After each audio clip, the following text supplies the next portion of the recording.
Right. Good afternoon, everyone. H. Sabita Srinivasan.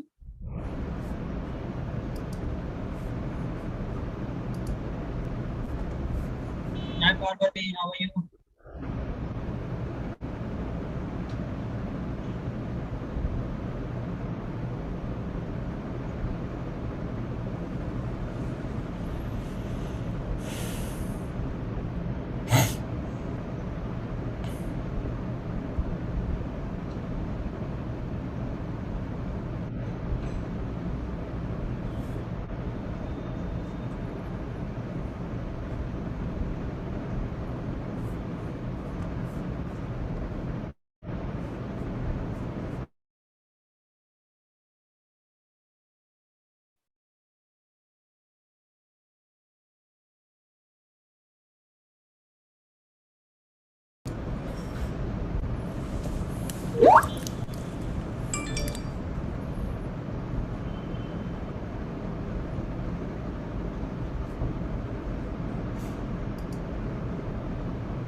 Good afternoon, leader Nimesh.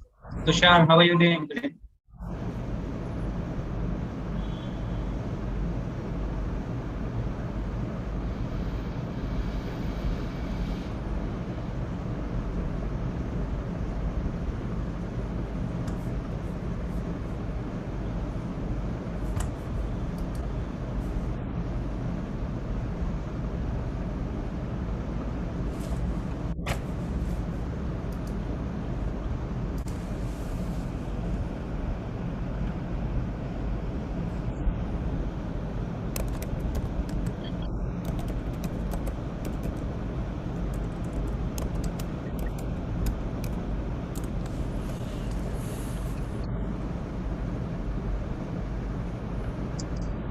Okay, so it's 3 p.m., ladies and gentlemen, and good afternoon. It's a beautiful Thursday afternoon, and we all are here to begin with our next season of Connecting the Dots. Very good afternoon to everyone.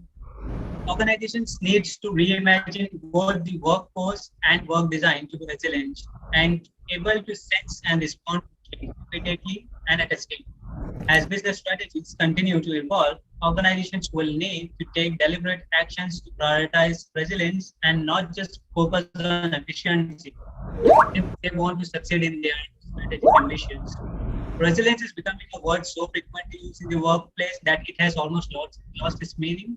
But once defined and understood as a robustness to recover from the difficult situation, HR teams will be far better equipped to be more resilient, particularly when it comes to the myriad of challenges posed by evolving employee engagement expectations. In this exciting session, all of our experts explore HR can help organizations in building resilience. HR AI welcomes you all to this season of Connecting the Dots, building a better next and new normal, realigning HR resilient organization. To know more about HRAI and its segments, I would request all the participants to visit the link and details posted in the chat window. It would be great to have all the participants' feedback. So we'll be running a poll before the Q&A session. Request all the participants to kindly give your feedback on the session. I now take privilege to introduce our esteemed panel member for today's webinar, Ms. Evita Francis, VP Business Resilience, Mass Advisory, Middle East and North African region. Evita is an Assistant Vice President for Business Resilience in MENA region. He has 17 years of experience in advising and delivering programs in organizational resilience, business continuity, disaster recovery, information security, crisis and business excellence. She has worked across different industries, across different regions. Some of the key industries she has worked has experience in government, public entities, real estate constructions, financials, information technologies, family business, hospitality, manufacturing, telecommunications, and oil and gas. She comes with certification in business management, quality management system, information security, certified Six Sigma belt, business continuity, and certified lead auditor. You can follow him on LinkedIn. Details for the same are mentioned in the chat window. Our next panel member, Mr. Shakun Khanna, HR leader, digital HR transformation advisor. Mr. Shakun is a highly sought after HR transformation expert in Asia and serves as the head of the HCM appliances strategy, JPAC and Oracle Corporation. Prior to joining Oracle, he was a country head of Right Management India. In his earlier role, he has been head of IBM's Smart Workforce and leader for employee engagement and leadership development practice for Gulf Consulting. He has also co-founded Consensus Advisory, a specialty transformation consulting firm. Over the last 2 decades, he has been consultant to many Fortune 500 organizations on the areas of digital HR transformation, talent management, organization design and development, employee engagement, employee experience, leadership development, and succession planning. The brings rich experience of managing businesses for global organizations in various leadership roles. An accredited executive coach, Stefan is also master facilitator of conscious business leadership with an international center for contemporary consciousness. An inquisitive traveler and an avid reader, Stefan is inspired by Dr. Stephen Covey and Clifton, which instills in him a great passion to transform organizations for better for their human capital. You can follow him on LinkedIn. The link for the same is mentioned in that window. Our next panel member, Mr.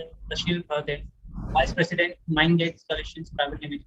As a seasoned HR professional with 19 years of fast-track MNC HR experience covering India, APAC, and US geographies, born and brought up in Mumbai, studies in Bombay Scott School, enriched by education from leading management institutes like Sorry, I'd like to intervene. I am not. Hey, I'd like to intervene. I'm not the vice president mind for HR for Mindgate. I am the CHRO for Trantor Software Solutions. That's been updated and marketed, so I'm recorrecting it again. Thanks. yeah. Okay, so sorry, Rashil. No Chief People problem. Officer, Translated Software Private Limited. Okay, great. As a seasoned HR professional with 19 years of fast-track MNC HR experience covering India, APAC, and US geographies, born and brought up in Mumbai, studies at Bombay School, enriched by education from leading management institutes, teams, coaching, and mentoring degree from ISP under Marshall School, and a certificate from MIT Solon.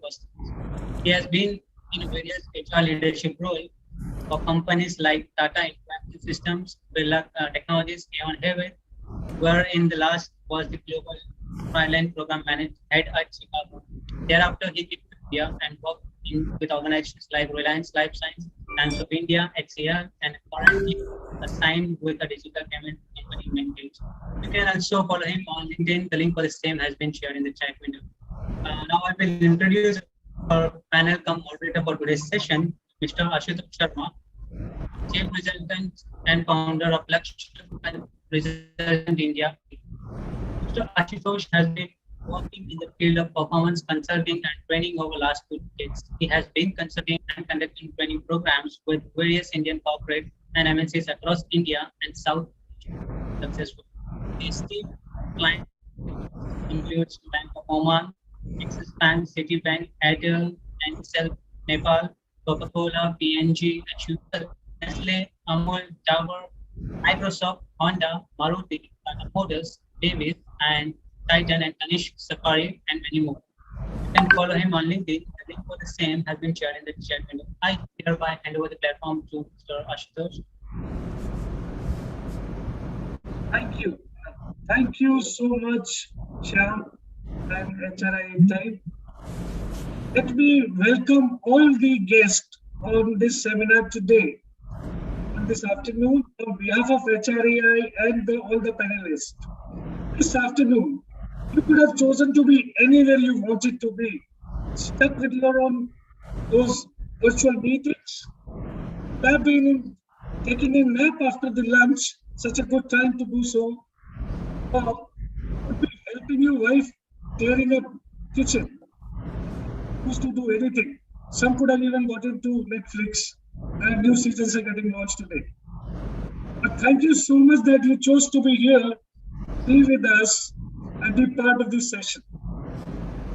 As you know, the Sham has just given a little brief about what is this session all about.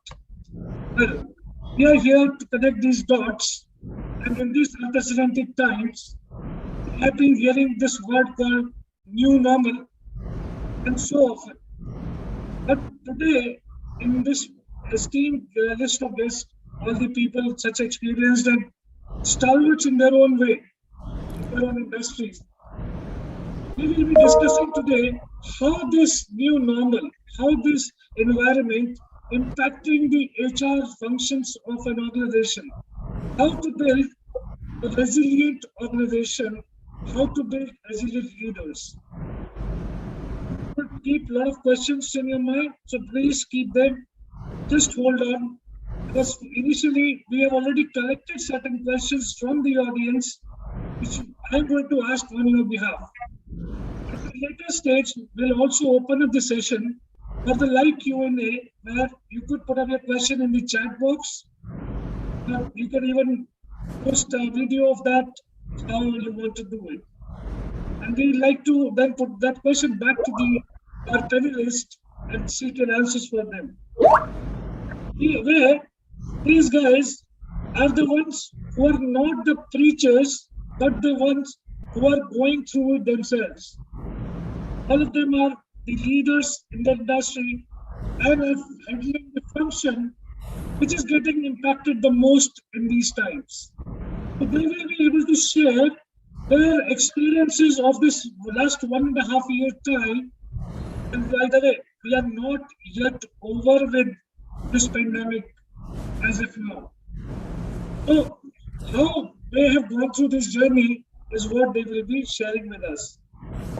So with your permission, let me start the session today. And once again, welcome all our panelists.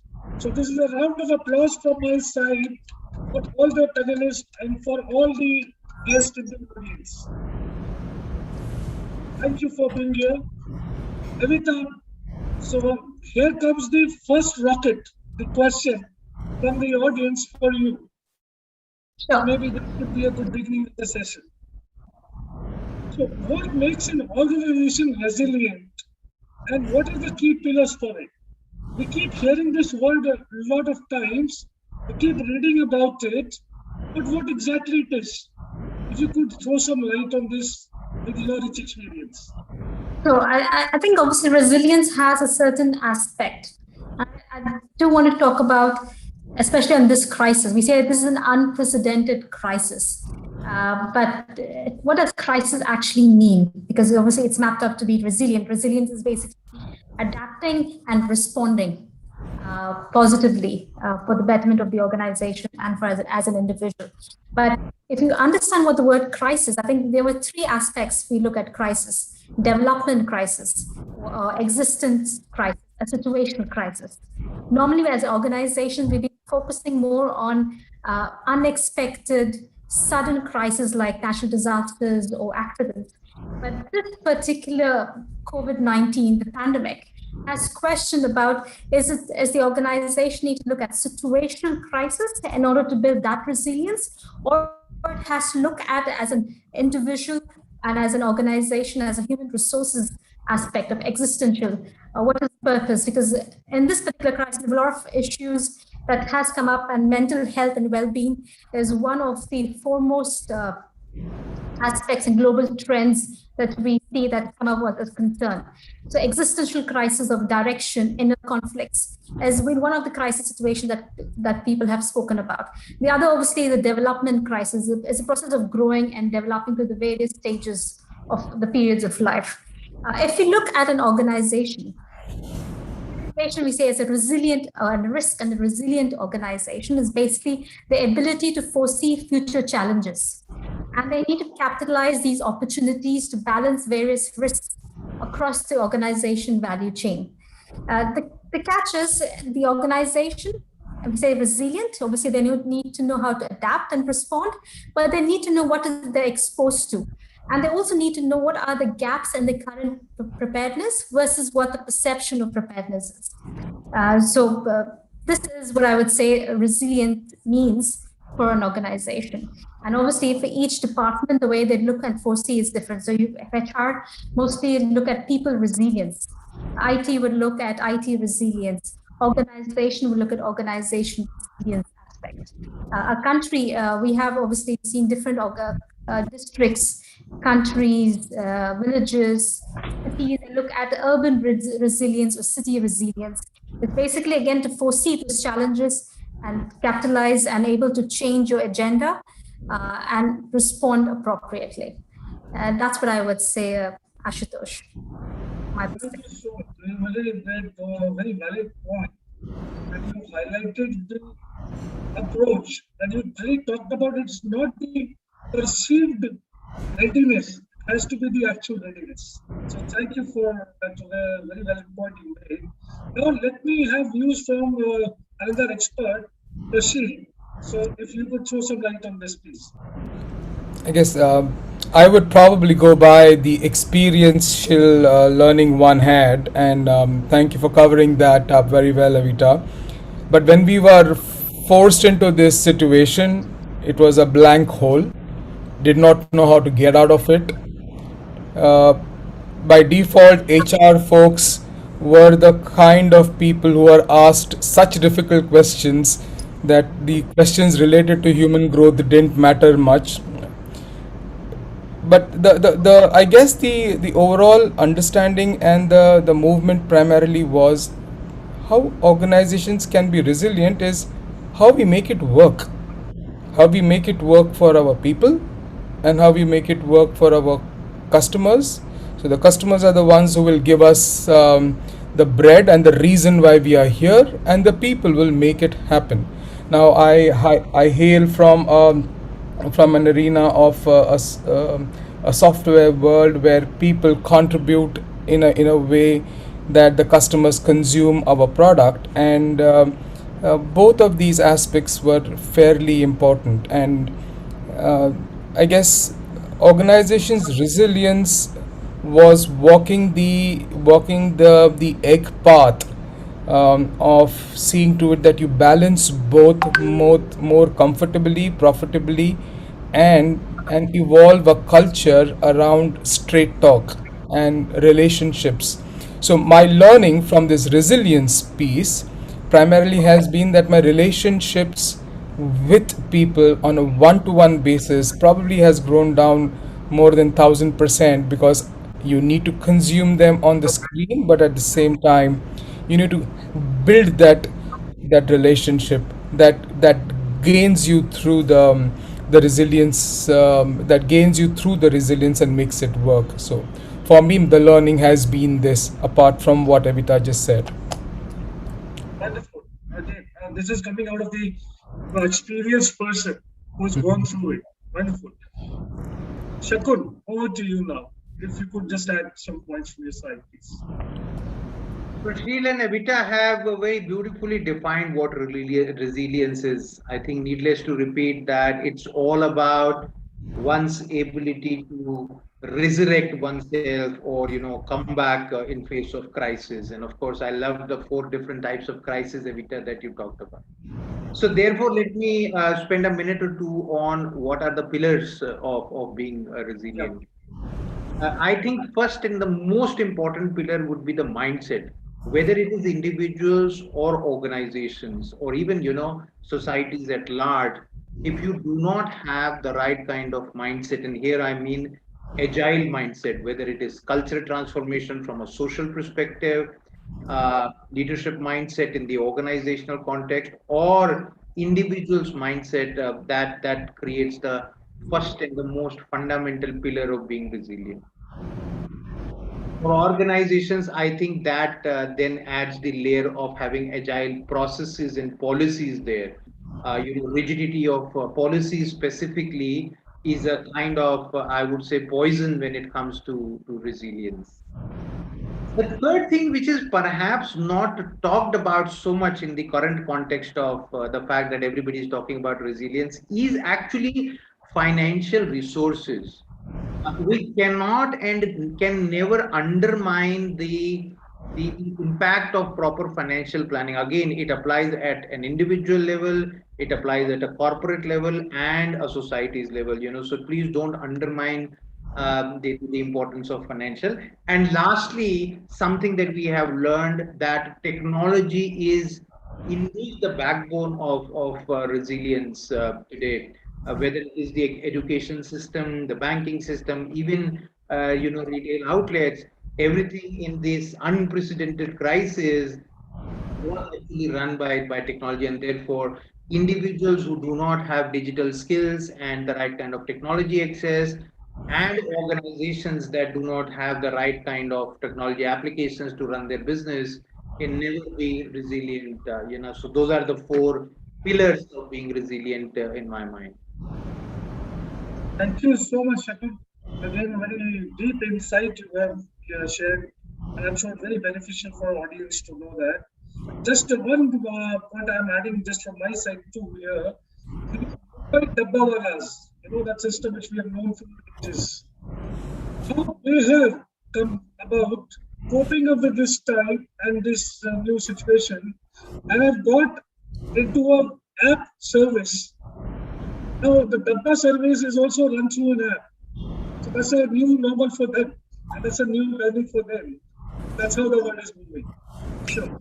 So very nice, good points made. And Ashutosh, it's very interesting that you say so, because when Harvard and everybody came to study, they used to harp upon the fact that how without any kind of record keeping and any kind of technology they are running. Now it's a full circle where the most non-tech thing is also, as you said, I was not aware. So thanks for telling me that. It's interesting. And by the way, they have been providing food for COVID patients all these times, and through some trust using that app. That's a wonderful task they've done. Okay, moving forward to the next one. And now, Prashil, this is over to you. Because of your kind of experience you carry, how in this new normal, especially people who are working from home, there are companies which have 100% people working from home, but there are some ratios are different. Many people who are working from home can be productive and drive results as per the organization aspirations. But there is a lot of challenge in that side.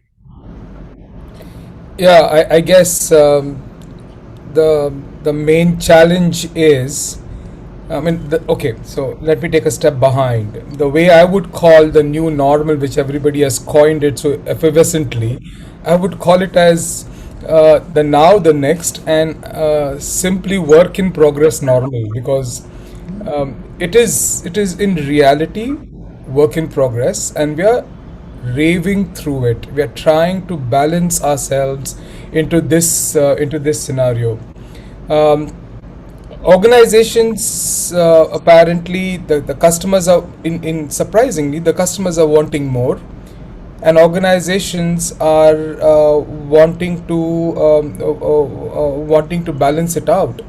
I mean, many a times in some of my leadership calls, the business head would come and say, "Hey, are you able to deliver this, or should I say no to business?" And as much as everybody would like to say a yes to it, but you can't dare to say a no. The working hours are long. People are really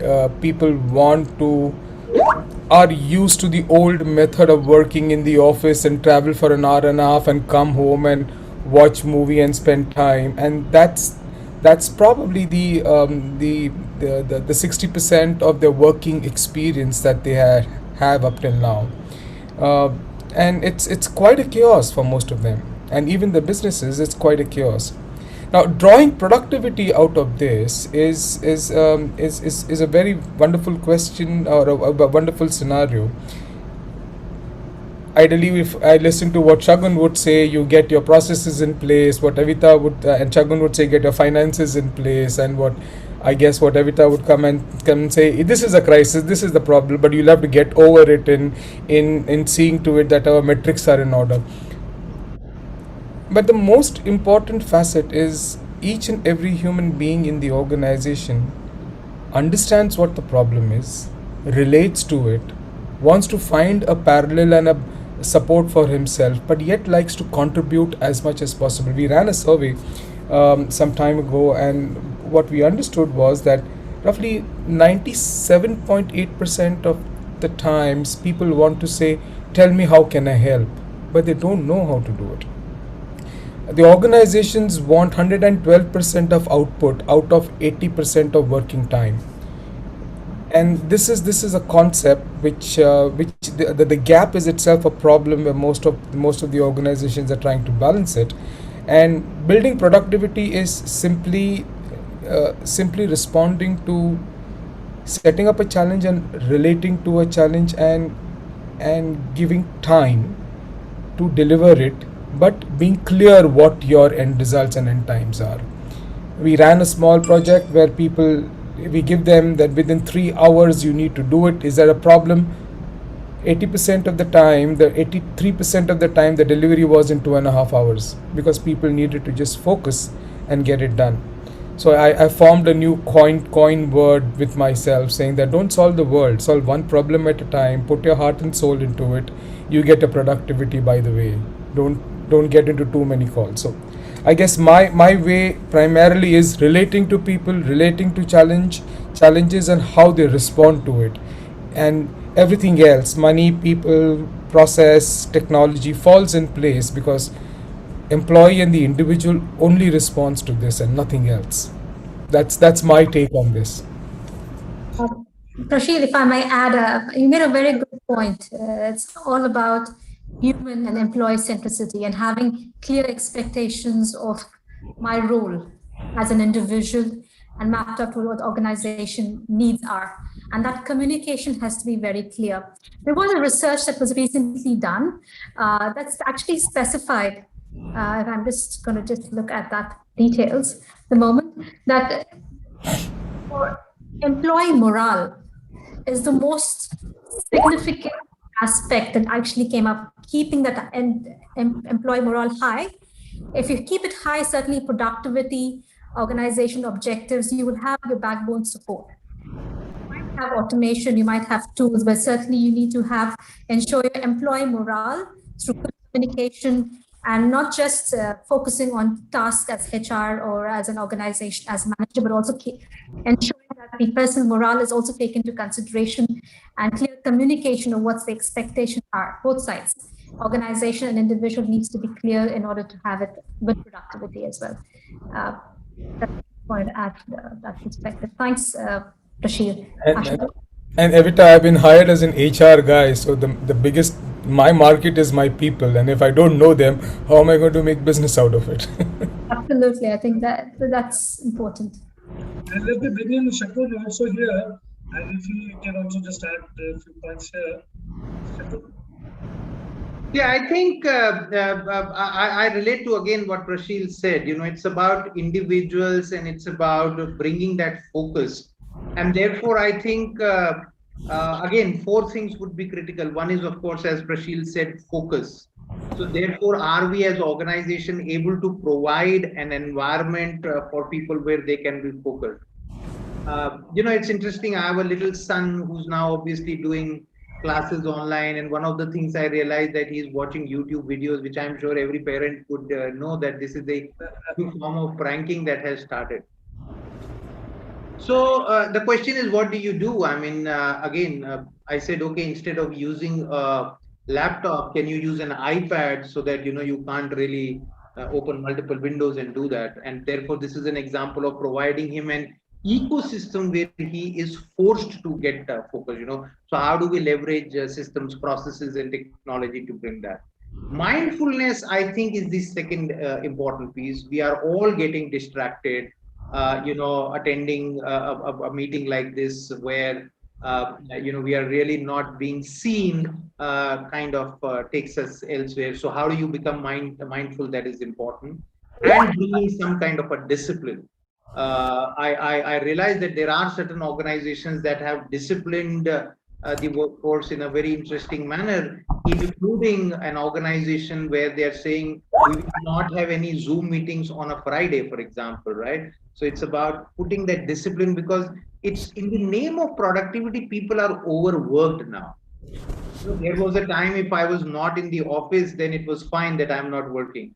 Today, work has invaded the home. So while sitting at home, I'm feeling guilty, if I don't have meetings, I think, am I being productive enough? Lastly, I think it's high time for us to let go of some very stupid paradigms around productivity. Productivity does not mean 8 hours or 10 hours of focused work. Productivity means producing an outcome that you are expected to produce in the least effort and in the highest quality possible. So if a person is able to deliver that in 2 hours instead of the 5 hours average, so be it. Let him or her enjoy that extra time. Thank you, Shakur. Actually, you really beautifully defined what productivity is in these days, for sure. Because yes, the productivity now satisfied by our businesses have to go through the change. Yeah, Kushal, you probably wanted to add something here. Yes. Shakun, just to extend it, the guys who are the most productive are the guys who are sought after the most. That's the time they burn the most. Yeah, I mean, there used to be a saying that if you want to get something done, give it to the busiest guy. Or if you want to get something done, give it to the laziest person, because the laziest person will find the smartest way of doing it and go back to his or her laziness. Certainly. In fact, it also reminds me of experience some time back. We had it much before COVID time, and there was an interview taking place for frontline people. There was a very basic assistant manager level recruitment was happening, and one of the person at the end of the interview, a young fresher from a very reputed college, stood up and asked the VP of HR and me and the company head who was sitting there, the idea allowed to use Facebook in office times. And about 3.5, 4 years back, the way we looked at him was like, have you come from different galaxy or what? Don't you know that Facebook cannot be used in the office times? And that person refused to take the offer letter just because of that. Imagine in those days. He says that you are invading my privacy that way. I can use the Facebook for a productive work also. It's not about wasting time. So that your paradigm is different then. Looking at today's time, we're actually using those social media tools for business productivity. So that is a complete paradigm shift has taken place. Okay, let's move to the next part, which is more of a follow-up question on this only. And second, the way you said it, you concluded, I'm going to you only for this question as a follow-up. A lot of bosses who have actually come from that old economy, old paradigms, if you are not looking like working or if you're not in office, I'm sure you're not working. If those are the paradigms, in such a situation, so how a great leader contributes in creating a resilient organization, and then what should we expect from that leader? It is a business leader, HR leader, or any other functions leader. See, I will tell you in my last, the first question I said, having an agile mindset is a fundamental pillar of being resilient, right? So I think it's important for every individual to have that and be able to influence other people. First of all, I think there is no scope for any kind of rigid policy or illogical discipline. For example, why should I come to office at 9 a.m. if my job is not bound to a particular responsibility, unless and until I'm flying planes or operating cash counters in a bank, it does not really matter if I show up at 9 or 10 or whatever, right? So this common sense has to be applied. So first expectation from such a leader would be to be commonsensical and logical, right, in this whole process. The second piece, which is exactly opposite of being logical, but very critical and therefore expected, is being empathetic. Empathy and logic often, are kind of contradicting forces, so to say, but I think the current environment and Evita, like you said, that this is a unprecedented crisis, or it's a different crisis of sort. I think I would like to add a fourth dimension, or perhaps a fifth dimension of crisis, which I probably call the crisis of evolution or evolutionary crisis. We are evolving as a human race. The planet is evolving, technology is evolving. Forget about the pandemic. If you look at it, businesses were getting disrupted any which ways because of the evolution of the technology, evolution of the aspiration. And therefore, these leaders also have to evolve. And unfortunately, if somebody is not able to do that, I will put it in the bucket of evolutionary crisis, and tell such a leader that, hey, you've not evolved, and going back to the age old paradigms of evolution and therefore survival of the fittest, such leaders will not really survive. Shakan, you made a sorry, Ashutosh. Please go ahead. Thank you. Shakan, you made a very important point about evolution. And with evolution, I think these days, when you talk about risks, we might be of different industries, but it's about a risk. The way we look at operation was very traditional, very rigid. Where we used to look at organization structures, the formal yes boss hierarchical approach was also being challenged during this COVID times and this pandemic times. We make quick decisions even when you have these rigid structures. How do we have quick communication needs to be done? How do we not just look at risks across people, organization, technology, as all aspects of risk, not from the traditional perspective, but from strategy perspective, but also looking at futuristic. Have a futuristic of looking at emerging risks. What are the possible emerging risks for the near future? And I think that's the skill set that's certainly needed. And the most important, obviously, is the underlying foundation of empathy. Without empathy, empathy is not like you're feeling that you're one step below, or you're trying to be. Some managers have like hierarchical, egoistic, could be a possible view, but empathy is more actually relation, building that morale, building that relationship of trust aspect. So I think that's what's needed, as you mentioned, from the manager view, looking at emerging and planning for it, and also from the leadership view as well.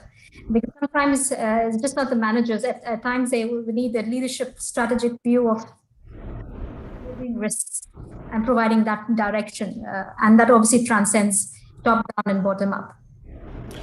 I'd like to add something here. I mean, I probably basically the question was what you should do and how you should deal with a leader like this. Correct, Ashutosh? That was the question. That was also part of the question. Yeah, so I think so that part of the question was left unanswered. If I was an HR guy and managing a leader like this, which I do very fairly regularly these days, the only thing that works with these leaders is with data. Okay, and data is if you have a system of productivity, if you have a system of documentation about this, and deal with them and relate to not 25 pointers of data, only 2 or 3, and say this is where it is and this is what we are doing, and are you okay with it? Nobody questions data. Okay, they take time to come to terms with it and allow that time, and that's the maturity what you should have. But when you are dealing with this, deal only with data, and it works for me. For the past few months, of rather a year and a half, it has started working wonders. I was able to relate to data, and I could able to represent data and then speak about it, and people have been responding to it fairly well. So these leaders have come around in that aspect. Wonderful. So we have got a couple of points from here. So one, when Shakun talked about the empathy, Evita talked about the traditional and modern style of leaderships. I'm sure you have really sealed it with that point. When you have a data-centric approach, than just theoretical or subjective approach. So yeah, so that's a wonderful point. I'm sure it's a very good takeaway for most of our audience here who's handling the HR function. So how do you deal with such leaders in the organization? Okay. I will also throw a light on one small point, which I would like you to now elaborate. So what are the new skills and attitude required by the organization current situation, and more importantly, going forward. So something which, as very rightly said in the beginning itself by Prashil, today we have certainly been thrown into this environment and we kind of survived out of it. So how do we go forward from here? So we are still not over with it yet. So what are the new skills and attitudes an organization should require for now and for future?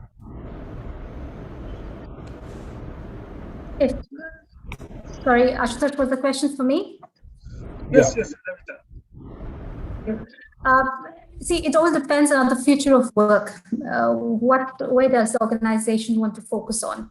And this is predominantly been studied very, I think, very organization. World Economic Forum has studied, Mercer has studied. Many organizations have done emotional analysis, see what are the skill sets required for their organization, or at times even sector-wise. If you look at the recent studies, especially I could quote the World Economic Forum, when they identified what is a skill set, what are the issues, insights that needs future of work. One is reskilling of the workforce. The biggest risk that we see is the pace of change. As part of the new skills required in this present work, the way we are actually executing our work. And it's been quite overwhelming for many people that we are aware, especially who are used to traditional working, at times doing manual workarounds. Now it's more to do with automation. So the future of work is more looking at reskilling approximately 50% of employees. That's what the researchers spoke about by 2025.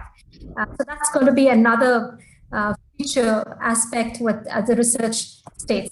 The second, of course, is the evolution of roles. We had in the past, it's been now 19 years since I've graduated and involved in this professional world in a way. We looked at identifying what skill set I need for a particular role. But now it is vice versa. We're looking at around 40% of the current workers, their core skills may change over the period of time. The skill set may be using automation, using AI or a different method. At times, even the role might vanish. I have an example. In the olden days, I think when the old filming was going on, they used to use a helicopter and they used to use a cameraman towards it. Now it's drones. So with drones, you lost two jobs. One is the pilot's job and also the cameraman's job, who was actually filming the aerial overview. So I think this is something again that came out of what's the skill set that you need to actually keep yourself up to date, and this change is expected. On the role of human resources, this is something also has been highlighted by the World Economic Forum on the future of change and the skill required. If anyone thought that HR is only recruitment and appraisal, the traditional sense has changed. HR, the expectation, as you've seen, is more towards employee engagement, people resilience, empowering people, motivating people. And at times, the way of looking at it is not the employee, but also from their families and communities. We've seen during the COVID impact. I think that's another change that you see of the role of future of HR. It all depends on the organization vision and leadership's and the HR's vision and the way you want to look at the organization. There's another aspect, obviously, on technology-related changes. In the Global Talent Trends report, we've seen executives wanting to push digitization. They want to actually tap this entire digital, wider talent ecosystem that's come up, because now everything is digital. My son is, I've had my own my computer when I was working. That's my first computer that I bought when I was working. Now he's in grade 1 and he has an iPad. So things have changed. So digitization and the skills have changed in the world over the course of time. The other one obviously is going to be on a very positive one, and that's something I see HR is actually, if you see a lot of trends, is on more focus on diversity, inclusion, and ESG, economic, social, and governance aspect. That's a positive outcome that we see as a future trend of HR moving and organization moving towards that direction. So I would like to talk about. Shakun, if you may just maybe give you another perspective. See, I tell you, I'm just adding a follow-up question in within it while you're answering it. So, what is happening? Let's say if I take example of training and development function of an organization. So, when they're looking at training and development, most organizations in this pandemic time have been little conservative in terms of training their people. Though they should have done it all the more so as to cope up with it. Of late, it seems they have started to realize, and I'm not going that direction, but then, and especially in Indian environment, I would say, most people are still apprehensive in terms of the effectiveness of the programs when this is done virtually. That is the feeler or the feedback we have been receiving from most clients.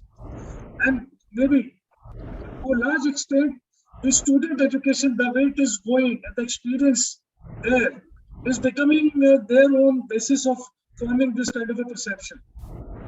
So, my question to you is, the basic question was, what are the skill set an organization must look at this moment and going forward, but also looking at, say, training and development as a function, and the example which I just used. So what is your take on that? Just to traditionally, when we looked at, now this is a bit, I'm a little bit diverse. A part of Brazilian, we talk about business continuity, right? So we've seen of operational continuity in times of crisis. So that's particular resilience, how you continue to operate. And we actually look at how do we ensure that we have resources available to execute the most critical task.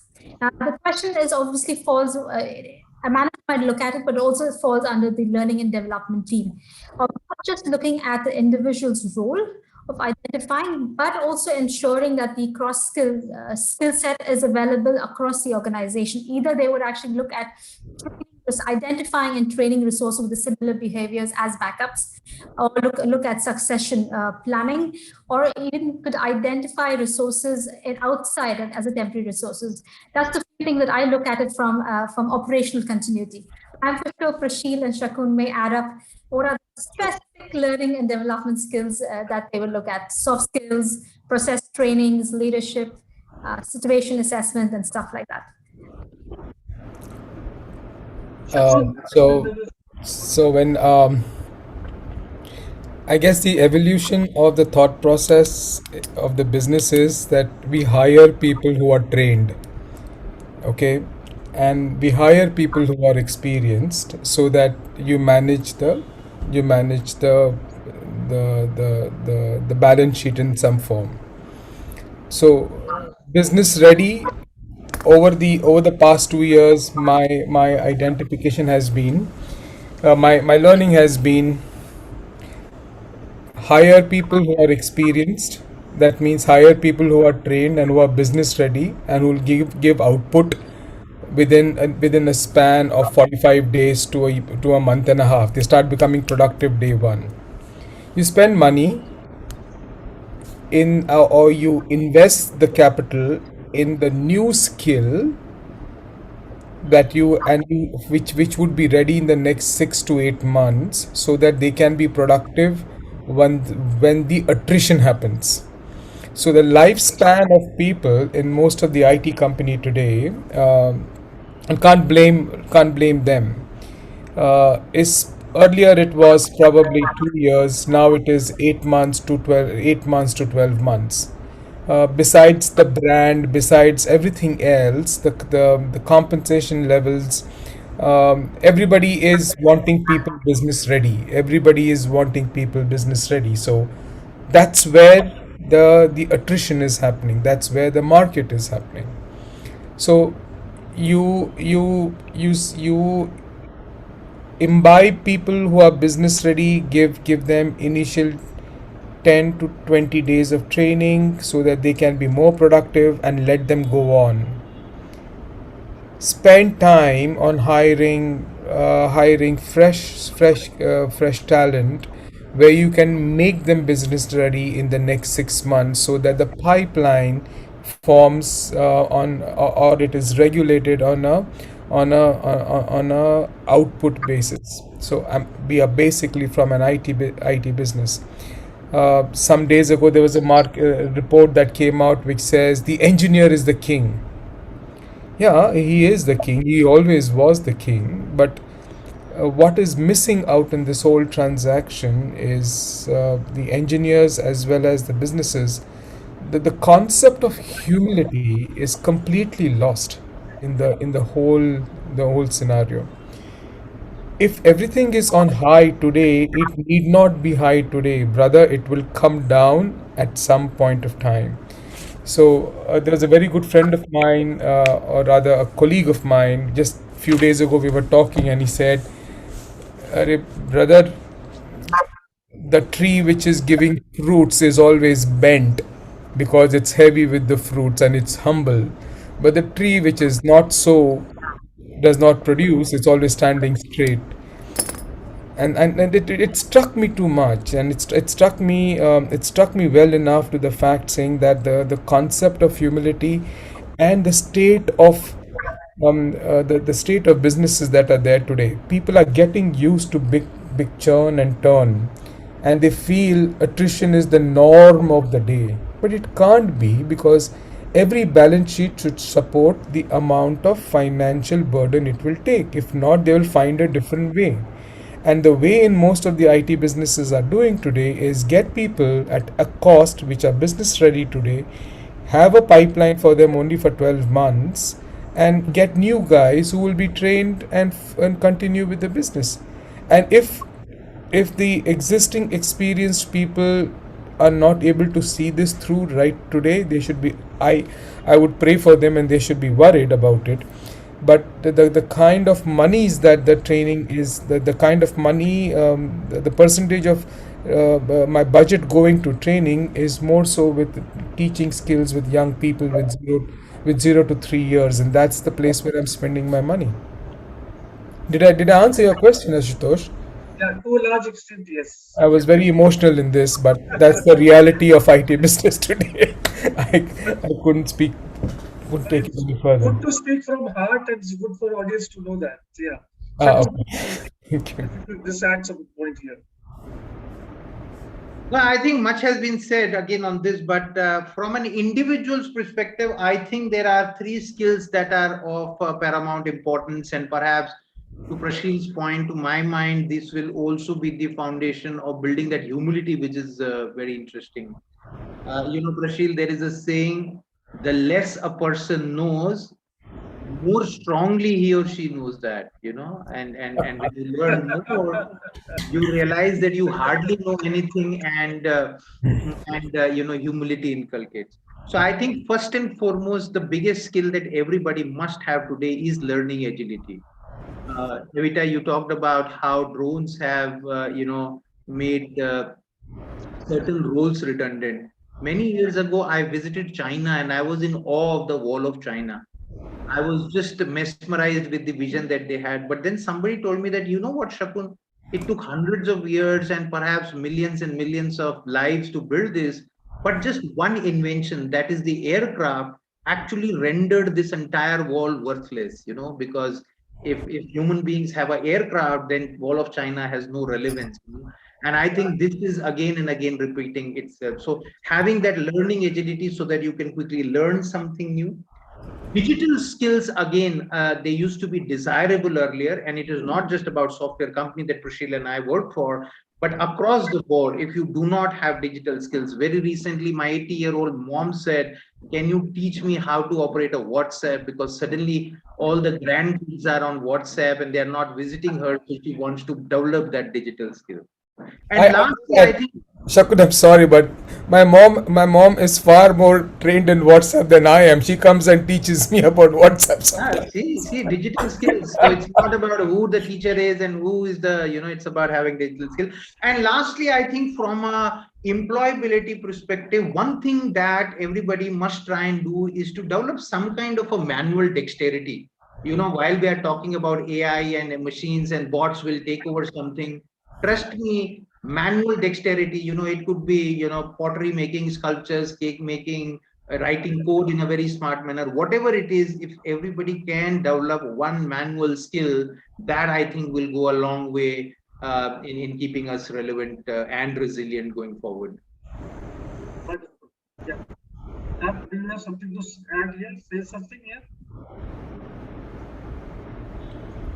You are asking me? Oh, sorry. I'm asking Sham. Sham. Yes, coming suddenly on the screen. So I just thought he wanted to probably ask a question or put up some point here. No, nothing for now. Okay. So maybe one more. See a poll. I'm sorry. Go ahead, please. So maybe one more question, and after that we can go for poll, and then we can go for the audience Q&A. Sure. Yeah, that's awesome. And this is a really interesting one. Now, how to? I mean, now the way we look at it, the way the work from home culture is so widely known for everyone, it would also lead to freelancing and people doing more than a job, because they have now those resources and time also available to them. What do you see future for that, and how can that impact the HR functions of organizations and their mission, visions, etc.? So, Prashant, maybe you can start from this point. I mean, I'm again from the IT industry. The most of the people who are sitting at home, the way they use their time is go for interviews or get interviews and get jobs and negotiate for compensations. but if to answer this honestly, I mean,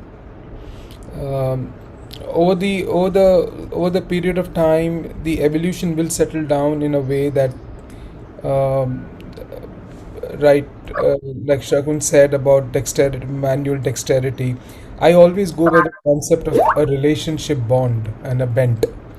I mean, the touch point with every human being is something which has evolved so much that the extra time, if people are unable to manage relationships, I don't think so anything else will really make. So if the relationships are maintained well, respected and dealt with, um, whether you get whether you are a freelancer, or whether you take a big consulting job or a full-time role, your relationship will guide you to be in your. The second most important part that falls into line is your integrity and honesty. I mean, the choices are there, but it depends upon who makes it and how he makes it. And this concept has always been true all throughout the lifetime. You have had many choices to make in life, but the choices you make today, you can run and do two jobs at the same time, nobody will know. But at cost of what? At the cost of not your time, but at the cost of your integrity. Then that should be bothering the people more. So your integrity, honesty, human touch, according to me, are very, very important. I mean, if your relationship with God and how you relate to it, these things are something that we have learned over the years. We always keep them in the second pipeline, saying that, hey, that is not for reality. But in real life, that is the thing that guides you to make the decisions in your life, also to make the decisions in your careers, whether and those that is your balance sheet to live, according to me. And if that is not there, no organization will try to hire you. If your integrity is at a task, I don't think so I'll even look at the person. If your credibility is a question mark, no matter what good background the guy has, he will still not fit the bill. So if I need to look at, I will get my order in shape, my heart in shape, my life in shape first, then look at the other aspects. Rashid, you made a very good point. As an integrity, skill set, the relationships, I think that's the foundation, that's the core heart of it. Just to add on to this, the way remote working, there is obviously a bit of paradigm shift in a way. And now, these days, initially a job was, you actually have it for a physical location. But some of the organizations have put up saying that remote work. So there are organizations that are looking a bit futuristic, saying that if I want to increase my skill set pool that I can actually get in, it may not be to one country, and it will be across. It's like a multipolar globalization, I would say. That's the skill set that you can actually get because of remote working. So you have more number of skill set and availability of people, especially finding it a bit of crunch. That's one of the key points that we've seen because of remote working. And nothing keeps it, Rashid, as you mentioned, health and well-being. The first and foremost thing. If you are yourself, both mental, physical aspect is not in the right perspective, I think that needs to be sorted out first, especially with remote working, because you're working alone. Your relationship is all on trust because you're not working face to face. You build on trust and obviously your credibility and integrity with what will show up in your work. Just to share a joke, I was interviewing a senior leadership guy, and he was giving so many interviews that day that he thought he was being interviewed for some other company for some other role, and he sat through a video interview with me, and I said, "Guy, you get a life in order. We'll look at your candidature later."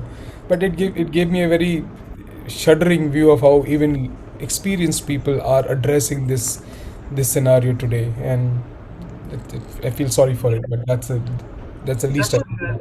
So yeah, thank you, Prashil, thank you, Amita. Shakul, would you be open as a HR leader to have this kind of culture around the organizations, or this is the inevitable in future anyway? Sorry, what kind of culture? The one which you talked about, that in this scenario of the remote working, people may get into multiple jobs or freelancing. And that's that's going to happen. So my answer is yes, of course, because I'll tell you, we earlier did a research, and 63% people said that they would like to have multiple sources of income. Yeah. Now, this is, people openly saying that. I think another 20-30% are perhaps not saying that. That's the reality of the world and life. If you look at the way gig marketplace is coming up, people will have opportunities just like that. So I think HR leaders and organizations must adapt to this new way of functioning. I actually worked as a consultant very recently with a very large software company on their transformation, and they said that actually now we are looking at policies where a person can work for us for 2 hours 4 days a week, and then another 3 hours 2 days a week he or she might be working for our competitor, and that's fine with us. Now that's an extreme flexibility, but I think whether we like it or not, the world is moving towards multiple income streams, multiple roles, and there are large gig platforms that will enable that. It will be in the interest of the organizations to adapt to this reality, get your compliances in place, get the right kind of policies, frameworks, and so on and so forth. But you can't, insulate yourself, because as an organization, you will lose that advantage. So Prashil, you said a great thing, that that big leader or that senior leader is doing what he or she is doing, but at the same time there will be only one organization that will get him or her to work for them, right? So that's also there. That reminds me of a case multiple years ago. I was interviewing someone like you, Prashil, you mentioned. So I saw that every 6-8 months the person had changed his jobs, and he worked with some of the marquee organizations. So I asked him that, hey, so what is the guarantee if I give you the job you will stick around? He said, no guarantee. On the contrary, it will be your responsibility to engage me and make sure that I stick around. If I don't like it, I'll leave again. He was totally comfortable with the fact that he's doing that, and he was totally non-apologetic. I remember in our times, if you change the job in a year or 18 months, you were worried about explaining why. Today, it's a matter of pride for people, and the world out there has changed. So we've kind of evolved into a social world, and our generation has seen through all the kinds of 3 evolutions. coming to terms with it. We have been the most resilient generation of all. Yeah. Absolutely, absolutely. Hey, I'm loving this conversation, but unfortunately, my time was blocked till 4, and I have another call now, which I have to jump in. My apologies that I'll have to leave with midway, but this has been a very, very interesting conversation. Thanks for inviting me. And my apologies to all the participants here. I can't take any live questions because we are slightly behind schedule, and I need to jump on another meeting. Shakun, it was pleasure actually ours, and really had wonderful thoughts from you and a lot of learnings from you. So thank you for being here. Yeah, and just to complete the point which you were just making, she took a principle-centric approach, and which is absolutely right. And but the Shakun, the way you gave us the enlightenment of new things, the way the life is moving, the way the world is moving, how it is going to impact HR functions. As you rightly said, I'm just concluding that HR leaders need to look at their policies, their framework, they need to look at their own ways to engage people so as to keep them rather than restrict them. So thank you so much, Shakun, for being here. Yeah, Shyam, I think you want to quickly run through a poll, so please go ahead. And Yeah, then thank you, Shakun, for being here. to put up questions here so that we can take your questions live with the Prashil and with Evita. So maybe thank you, Shakun. Yeah. Thank you so much. Thank you very much. Pleasure. My apologies again. Thank you. Bye. And just on a poll right now, and I will request all the participants to quickly participate on this poll. And before the Q&A session, the poll is very much live. And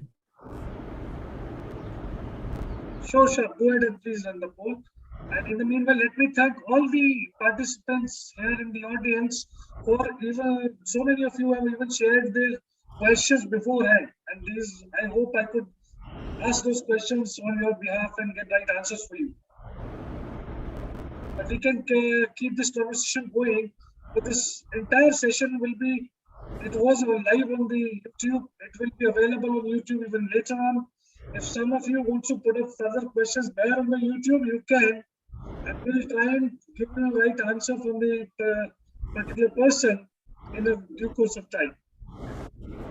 Please go ahead with the poll, chat.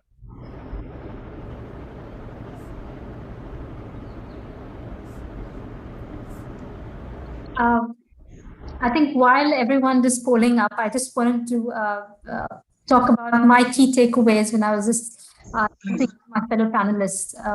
There's 4 points, top 4 points I could think of. What's the future of work?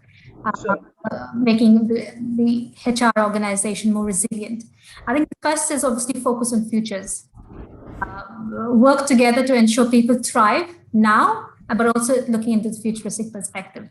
Second, race to reskill. Aim to transform the workforce, especially for the future and the new economy, the way you actually have a new updated vision, mission, and organization perspective. Third, a sense of science. Digital skills has now become a little bit of mandatory in our work way around. See yourself or maybe augmenting AI with intuition, if that's some sort of industry that you actually work with. But a sense of science and digitization is something of a key of the future. The third is energize with experience. Inspire the people by redesigning your work experience and try to ensure that you keep up the team spirit high in order to get maximum productivity and to meet the organization objectives. So that's the points that I just jotted down, key takeaways based on. Thank you, Evita. It was very helpful and very interesting. And in the meanwhile, Prashil, there is a question from Tushar Gagvi. Will gig economy completely change the existing employment pattern? What are the pros and cons of the gig economy? If you may take that question. I mean, there is no choice. It will change the economy. It has apparently changed the way we look at things as of today and manage it. So it's the speed at which if you're talking specifically about organizations responding to it, yes, as the time organizations sit and set their mind through and have policy and a procedure as well as the culture to accept that the gig economy is going to affect them in some form or the other, but they have to be resilient enough to shift and change into it, and there is no choice, but that's what's going to happen. Secondly, will the jobs change, or will the jobs change? Yes, they will be, and there's one part of the gig that is going to do, and where experienced people have just got into the social frame of working, are changing themselves to adhere to it, but the economy itself will affect the way the businesses and the amount in which the money that you earn or revenue that you earn is going to affect.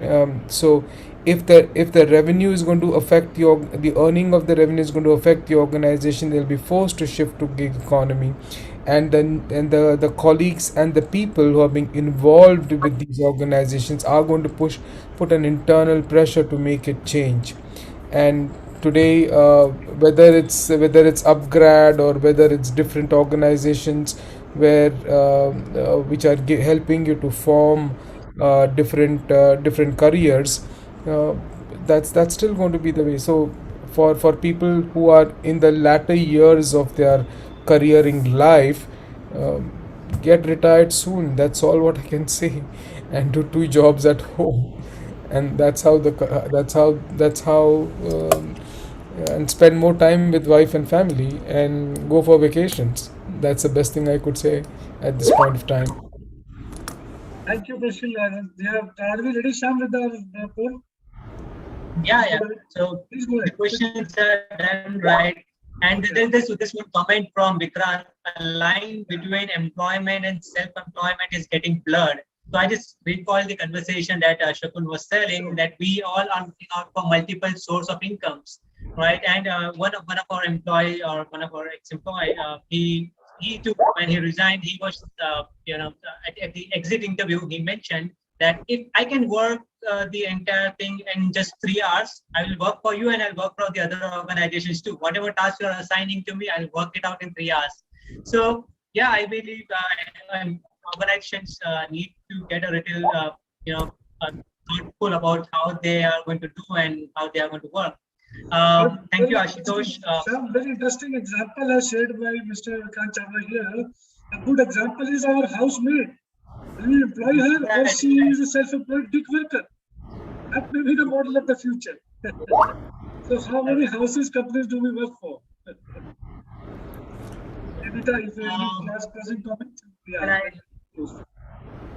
I think that the best thing for the gig economy is, yes, the organization has its own objectives and mission to make. As an individual, I need to have my own objectives and vision. As long as it meets I work personally, and I think everyone should love what they do and do what they love. It may take time for some of us to reach at that stage, and I think we need to do as what we can do at the moment. Sure.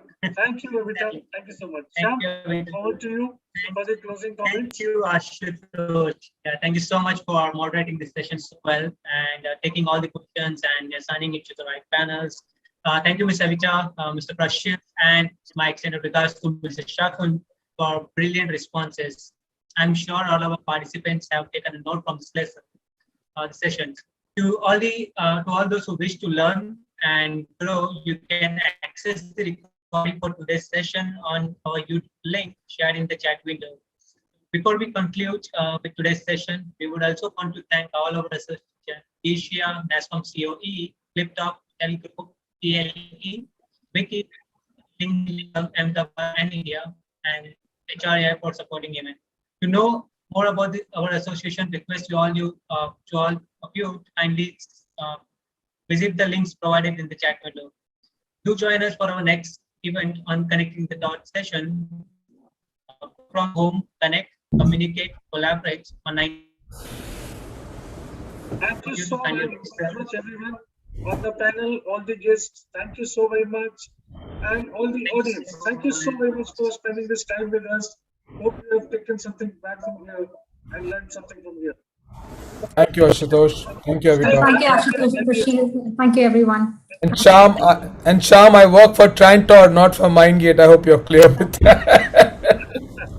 I remember that now. Prasheel, Thank you. Shyam Thank you. thought you already are working in the gig economy with this concept of multiple workings. Not- The gig Not as was. yet, not as yet. Thank you, guys. Bye. Thank you, Prasheel. Thank you. Take care. Bye. Thank you, Nihali. We may conclude this session.